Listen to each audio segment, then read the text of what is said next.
Is it easy to think? Is it easy to feel? Is it easy to tell how the thought you think feels? Is there any more to it than that? Have we sort of ground this into the ground today? In other words, we're making far too much of all of this, aren't we? Find something to be happy about and focus on it and be happy. Then find something else to be happy about and focus on it and be happy. Then find something else to be happy about and focus on it and be happy. If you find yourself, by default, not watching what you're doing, stumbling onto something that doesn't feel happy when you focus upon it and don't feel happy until you can't stand not being happy, and then make a decision to focus upon something that feels happy, and then focus upon it and be happy. That's pretty much it. We are all making too much of all of this.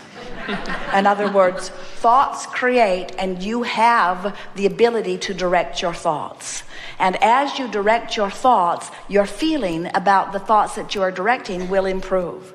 And if you will let your life be about reaching for the best feeling thought that you can find from wherever you are, the universe will continue to deliver to you more opportunities, not only to expand, but more opportunities to revel in the deliciousness of what you have lined up.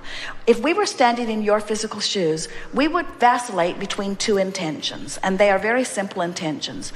The first one would be, I want to feel good as much as I can feel good, which means I'm going to pay more attention to how I feel, and I'm going to more deliberately guide my thought. And the second intention that we would leave this gathering with, which really falls on the basis of what we've just said, is, I am determined. And think of the power of the word determined. I am determined to tell the story, all stories, the story of my life, the story of my wishes, the story of my past, the story of my present. I am determined to tell my story of how I want it to be. So if people say, how have you been?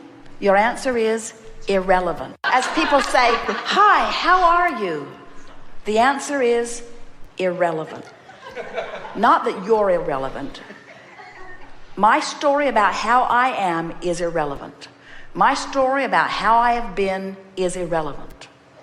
You want to train people to say, hi, where are you going?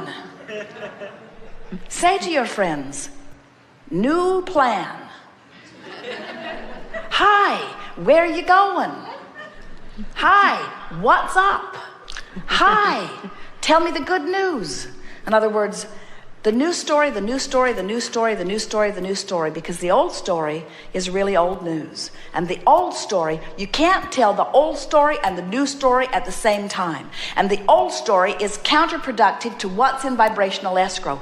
That's the new story. That's where you are. So begin telling the new story, and you'll get better and better at telling it. Tell it not because you're trying to use it to get to where you want to be. Tell the new story for the joy factor in the telling of it. So your friends are going to come to know you as the one who is always happy about explaining where you're going. It's the best teaching that you could ever do. Words don't teach. You teach through the clarity of your example. We have enjoyed this interaction immensely. There is great love here.